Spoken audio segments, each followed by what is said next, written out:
getting a bobblehead, and I heard Duane from Platinum. He's gonna get the urinal cakes. Yes. He's getting Rick-faced urinal cakes for people to pee on. I hope they smell good. I do too.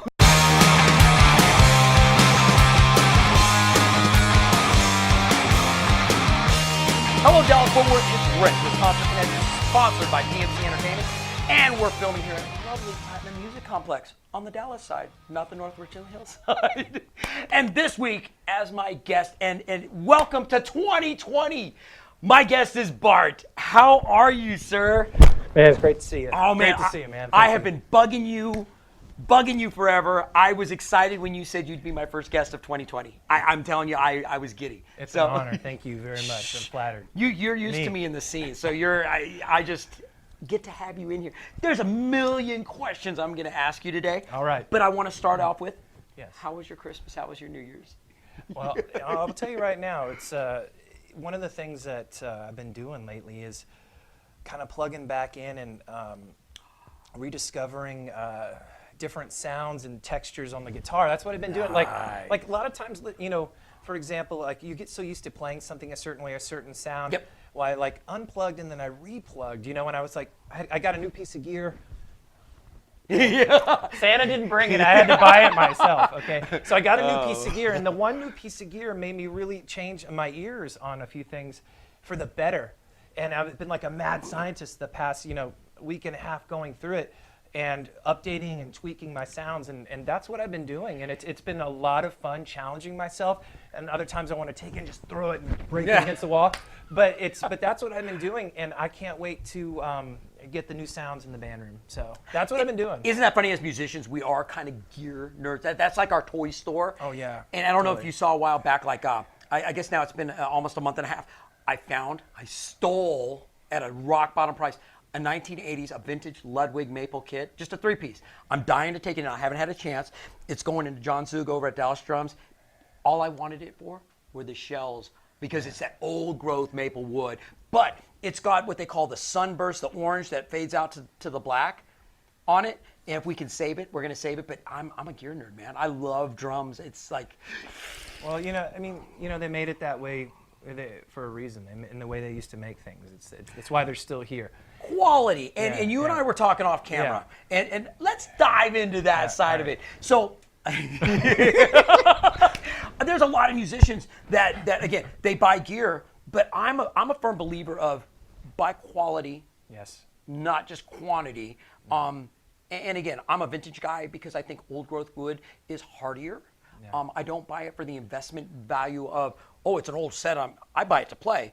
I want all new heavy duty hardware, but I want that old wood. Right. Is it the same way with guitars? Well, the thing is with me, it's funny that you say that, Rick.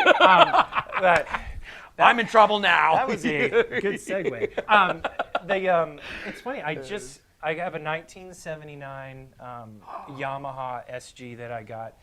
And let me just tell you, reverb is so dangerous. It is a rabbit hole. Next thing you're like, oh my gosh, I got to get up and go to work, and you're like, it's 1 a.m. What am I doing? But I have a 1979. Yamaha SG, just like very similar to Andy Taylor when he was in the first few years of Duran. Okay.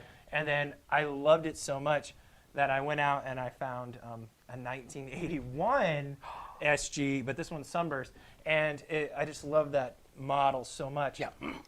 Again, reverb is so dangerous, and the next thing you know, you should not be like telling someone you're gonna pay this amount of money and offer them a deal, and they accept, and you don't have the money. So next thing you know, you're having to sell stuff the next day really quick so you can do it because you want it. Because I've done that. But did you sell one of your kids? Yeah. I'm just saying, I know how gear is. But I will tell you, it is this old wood. Yeah.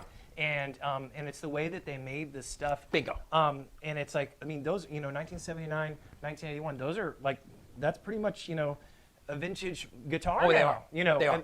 And so those are probably those are my two old ones, and the way that they sound, the way that they play, it's insane. So I'm right there with you. How they used to make things and all that, it's just money. Now, are you tube amp or solid state?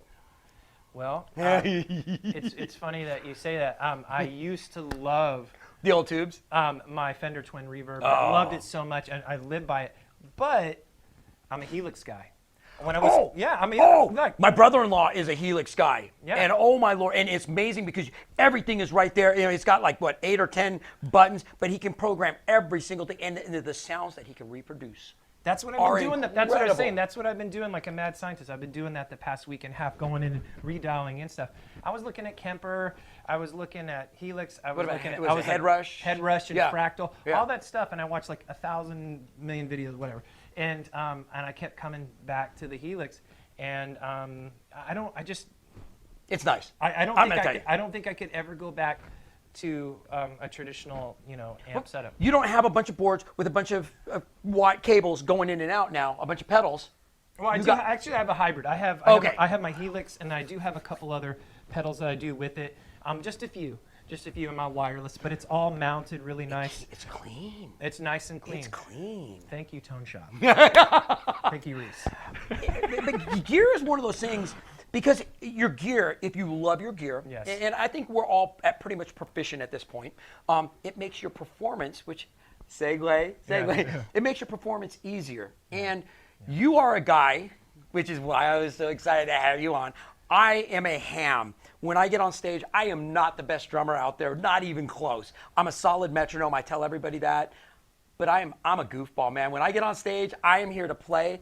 I entertain me first and everyone else second. So if I'm having fun, I know you're going to have fun. You're the same way. I watch you on stage and I'm like, holy cow, there's a rock star. I mean, you really, it's almost like nobody else exists. You know what it reminds me of? What's that? Somebody that's singing, like, you remember Risky Business? Yeah. When Tom Cruise slides across the floor in his underwear and he's singing. Didn't care that nobody's there. You're up there rocking out. Is it the same mentality?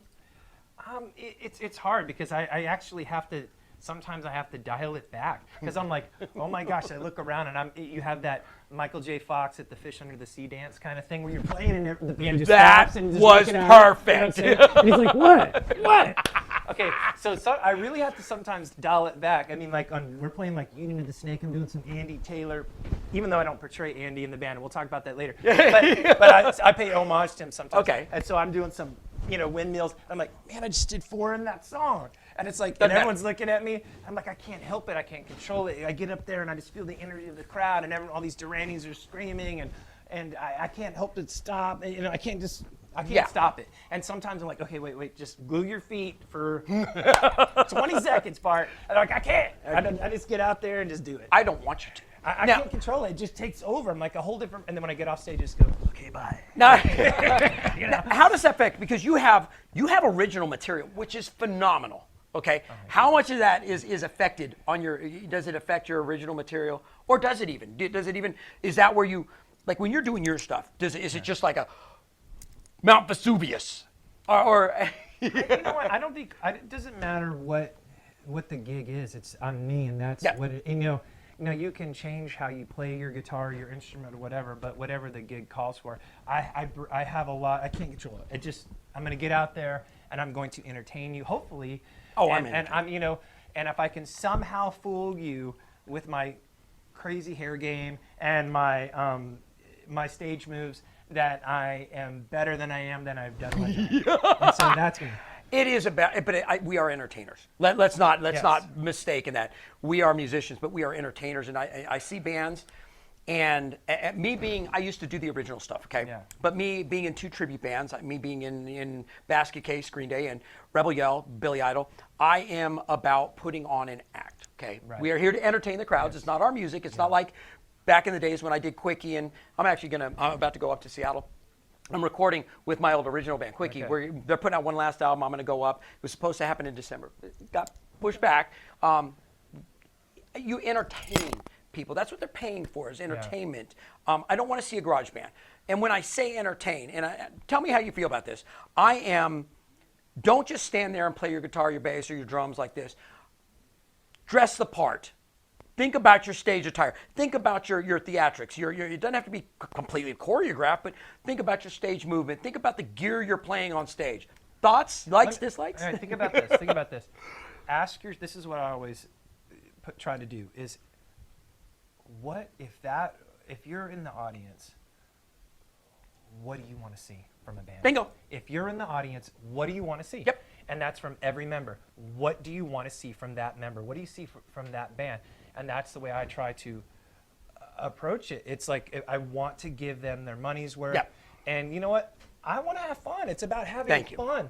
And I can't just sit there, and I just can't. And I want to have fun, and it's you know, I was just watching an interview literally the other day about Bryan Adams saying I want to give my fans a show, and I want to, you know, and I'm trying to put myself in their shoes. What do they want to see me do? Thank you. What do they want to see my band do? Yeah. And so that's the way I try to go at things. But again, I have to dial stuff back. 3 rules. Rule number 1, I play for me first. I play for me first. When I get on stage, I put on the show that I want to see. Rule number 2, I play for my bandmates. If I'm having fun and I'm playing for my bandmates and they're having fun and we're interacting and there's chemistry, right on. Rule number 3, play for the crowd. Okay, so if we're doing our job and the crowd's into it, right on. If the crowd's not having fun, go back to rule number 1. What am I doing wrong? I need to play for me first. And I think if you truly, if you love doing what you're doing, and anybody that's seen me knows, I beat the snot out of a drum set. Why? Because that's what I want to see out of a drummer. You know, I expect you to be a solid metronome, but beat the snot out of it. I want you to kill that thing. Right. That's me. So, right. I do, being in a tribute band, there was a post recently by a good friend of ours, Jeff, from Folk Collins or something. They've changed their name. Sorry, Jeff, I'm going to screw this up. Pure Collins. Pure Collins, thank you. I know. See? Okay, listen. Great, now I'm going to get the hate mail. Thanks, Bart. But he put a post out there about tribute bands only playing, they need to play the hits, you know, and how do you feel about it? I did not chime in. I read them all. And I was careful. I waited. I read yours. I waited before I decided to stick the toe in. You know? I did not post, but I'm going to go public on film and go, my thought is, it's a tribute band. If you love a band and you're paying tribute to them, do them justice. Your performance, your look. You may not be able to look exactly like the member of the band, but give the appearance, you know. And when you're playing the music, it's not about us, but it is. If you're not loving what you're doing, then, you know, it's going to be difficult to sell the crowd. But the crowd does expect to hear the hits.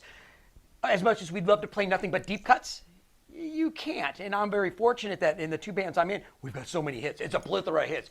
And you as well, plethora of hits. Yeah, I mean, we still, with Wild Boys, there's so many hits we still haven't even gotten to yet. And the thing is, even the non-hits are hits, and then the Duranis are constantly coming at us. Why aren't you playing this or that one? Like, we're getting there. We're doing the best we can. But I think, you know, one of the things that he was saying about his post was that you need to play, if the band you're paying tribute to has a certain song that you're known for, you have to play you it. should play it. You think Basket Case could play a show and not play Basket Case? No. Do you think that Rebel Yell could play a show and not play Rebel Yell? No. Try it tomorrow. Let me know how it works. I am just one cog in the wheel. I do not have the executive decision-making ability for Rebel Yell. Yeah. But no, I mean, I agree with Jeff, but I also think that you have to also satisfy some personal itch. Yeah, and I agree. You got to play the hits. And me personally, I do. I try to keep the shows as mainstream as possible because I want the general public that may not be familiar with the band, that will hear the hits, to come back. Right. Or if they've never heard the band before, turn them on to the band. So it's a delicate. It's hard because, you know, I was trying to, like I said before, and I've told some other people, I've had conversations with others about it, is that not everyone that's coming to see you, for example, I'll always use Duran because that's, you know, what I'm doing. Well, yeah, that is your tribute that you're in. Right, Wild Boys. So Wild Boys. Not everyone that's coming is a hardcore Durani that is ready to fact check you on everything, and that's not the right gear, or that's not the right jacket, or that's the whatever it is. People are coming that are casual fans that maybe like the band, they want to have a good time out. Maybe they were hardcore at one point in time, but life happened and they forgot. And it's like, oh man, I'm so glad I'm coming back. Yeah. Or maybe they are diehards. Yeah. So trying to please everybody, one of the things that you got to do is, and I made the first mistake of this, you know, when I got Wild Boys going, I was like, we're going to be playing all these deep cuts, and we're going to be playing all this stuff, and I'm going to do what we want Duran to do. That's what we're going to do. And I realized after one show, you know, you probably can't do that. You've got to take yourself out of the equation and say, look, you can definitely you can definitely, when you're playing your show and is you can keep everyone happy. You know, you gotta figure out what are the big hits, what are their smaller hits, and you want to work in some of the deeper cuts. You can do that. It's just, and it's not that hard. And it's just, but if you go out there and you go, you know what, I'm not gonna play this, you know, It'd be like not playing real. you Are you kidding me? But what's Now- hard what is hard about our show is that Duran has so many hits. I know. That we literally, if someone goes, well, why didn't you play this one? Well, we played it last time, but we had to swap that one out for this other hit, which is actually bigger than the last one that you just heard. Sorry, and you should have saw the other 10 shows we did before. So we're constantly keeping no show has ever been the same. That's awesome. No show has ever been the same, and that's what we do. Keep them coming back, and we're Anyway, I could talk all about. I don't know what you want. We're busy working on new material, new show, new everything. God, I know we're really short on time. Tell me a little bit again. I had so many questions for you Okay, go. about your original material. Tell me the inspiration, because I watch you perform, and my biggest question was, is that where you get? Is that why you're doing the originals? You're inspired, your performance, and a lot of it is your performance. Oh my God, I love it. Well, but the original you're stuff. so nice. Thank you.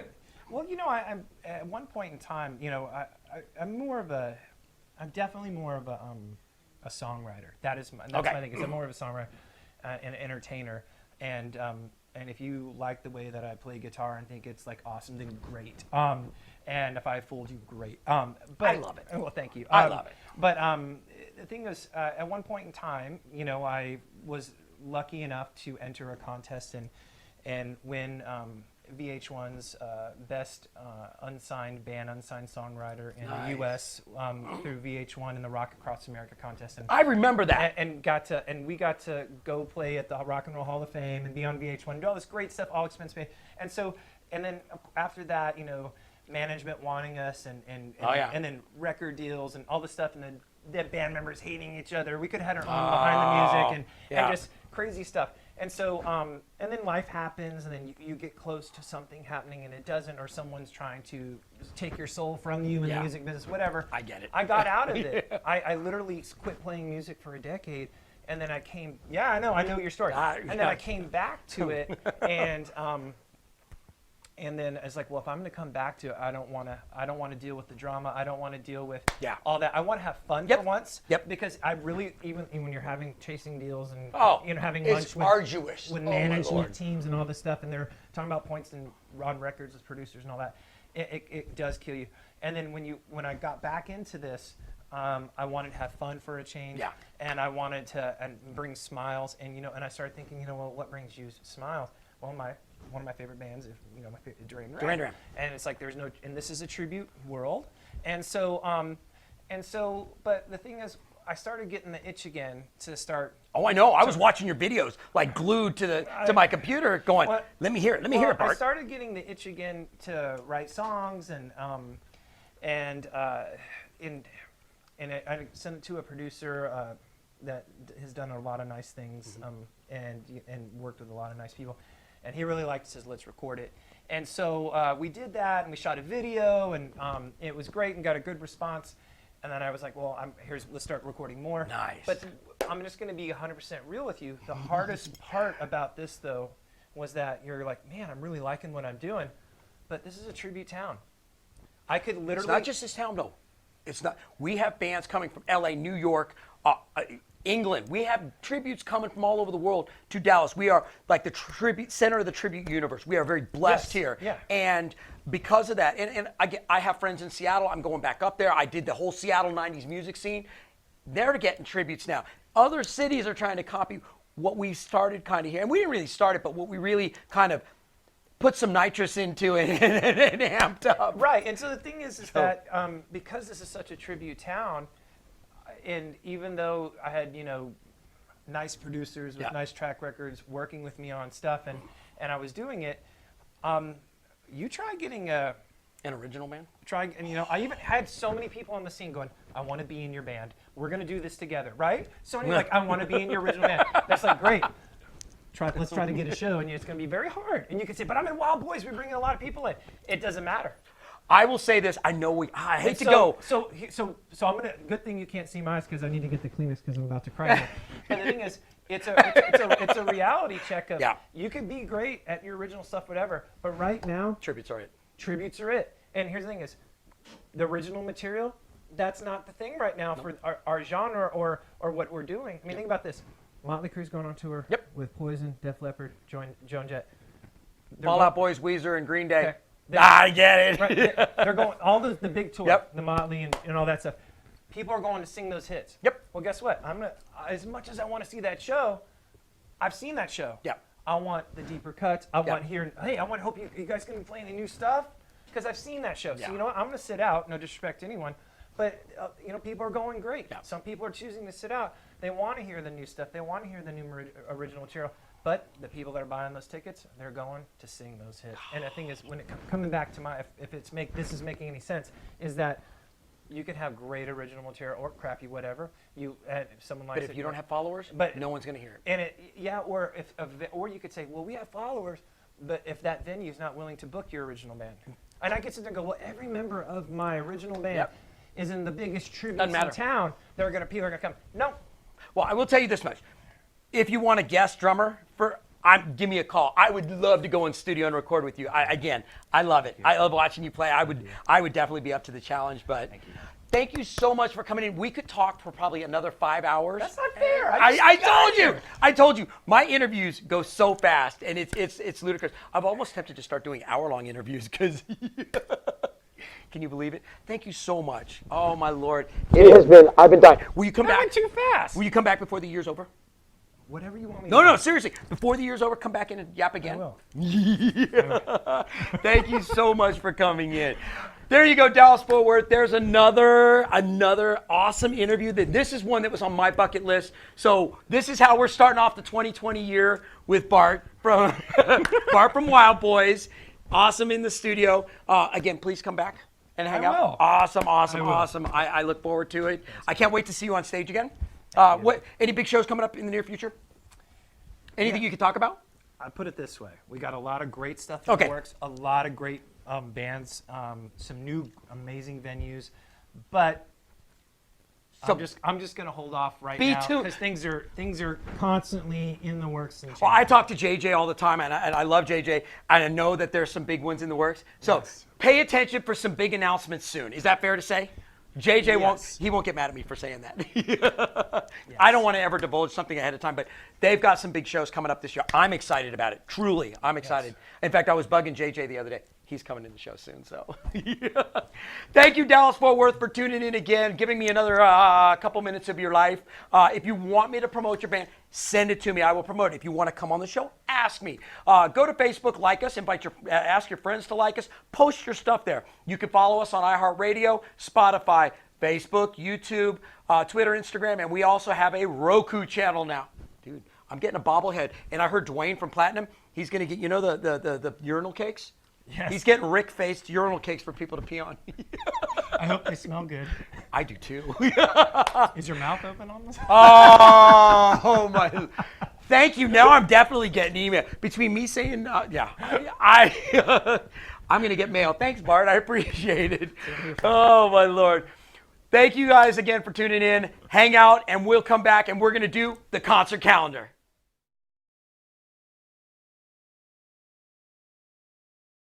Thursday, January 2nd. God, first shows of the new year. Let's go out to Tees Bar and Grill. You know what? There's not much going on really Thursday. We're just getting started. But go out for open mic at Tees Bar and Grill. You know what, guys? You've heard me say it a million times. Go get it. If you want to try it out, go get on stage. It's a great place. They've always got some drink specials. Go hang out at Tees. Or if you want to hear a band play and they're going to rock your face off, go to Will Hoyt's and check out Ashmore. Wicked talented group. They're going to rock the stage with some good 70s vibe. You're going to love it. They're going to be phenomenal. So just get out, get your year started. There you go. There's a couple shows for Thursday, January 2nd.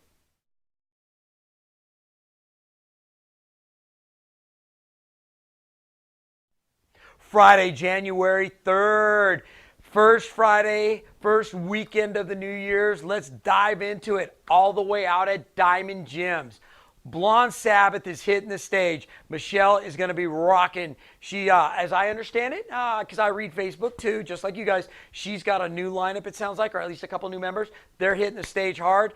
Michelle, I hope you have a great show. I know I've got her scheduled in a few weeks to come in, so we'll get to interview her. But Blonde Sabbath hitting the stage, Diamond Jim's.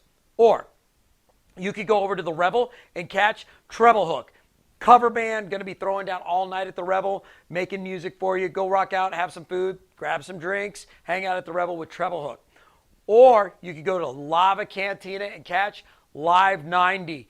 I've seen these guys now a couple times. They're really good, really good. They're going to be playing all night long. The weather should be decent this weekend, so get off the couch, go hang out at Lava Cantina.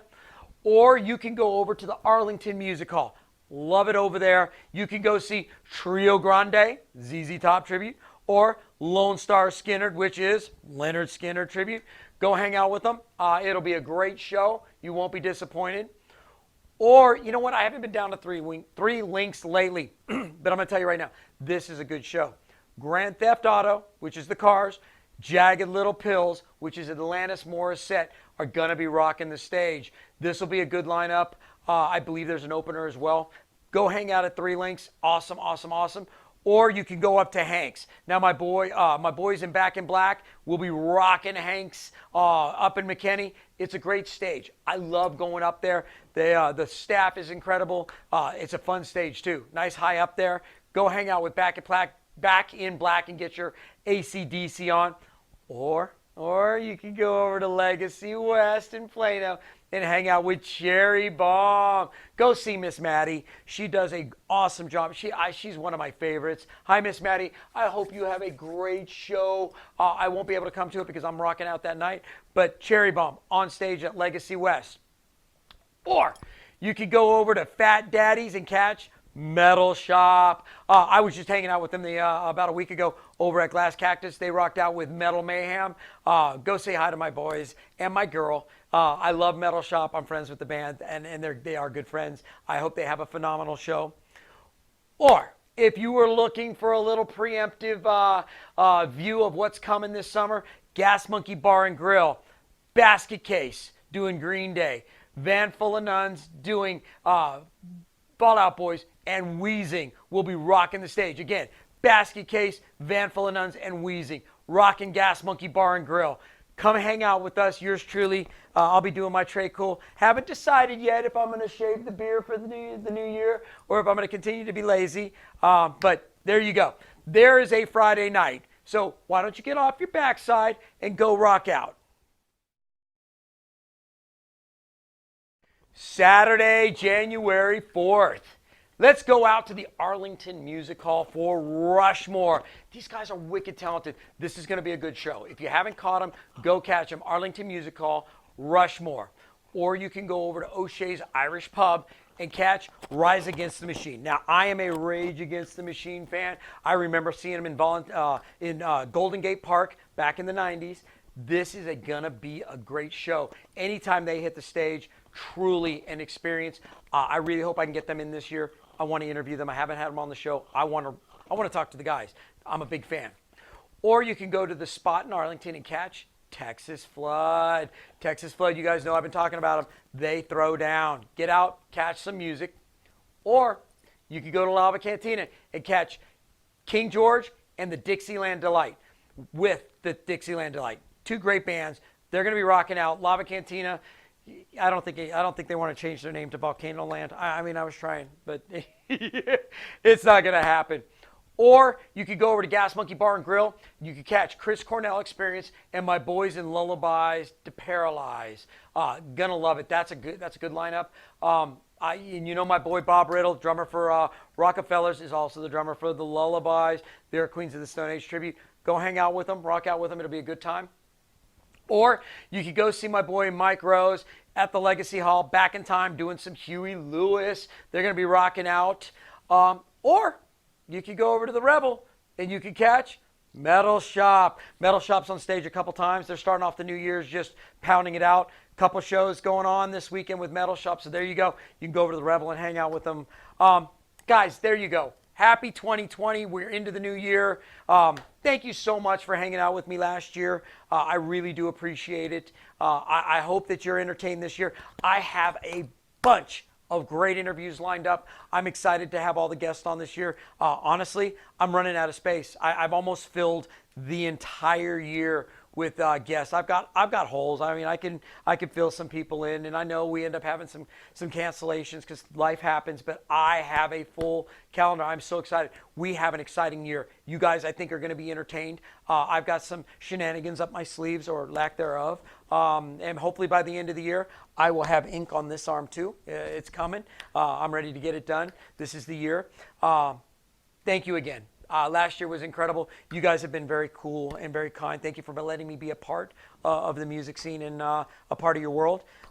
Again, if you want me to pronounce your band, send it to me. If you want me to, if you want to be on the show, hit me up. I still got some room. We'll get you on. If you would, go to Facebook, like us, invite your friends to like us, share your stuff there. I'm great with it. If I forget, please remind me. I am a dork. I forget stuff. I've got ADD. If you would, you can follow us on iHeartRadio, Spotify, Facebook, YouTube. We have a Roku channel, Twitter, Instagram. Follow us, hang out with us, find out what's going on. Again, thank you so much for letting me come in to your world. Thank you to Bart for being the first guest of 2020. I hope everyone had a wonderful, safe New Year's. And I'm looking forward to this year. Let's have some fun together, rock out, and go see some awesome live music. I am Rick, your host. This is Concert Connection. And this year, we will see you in the pit.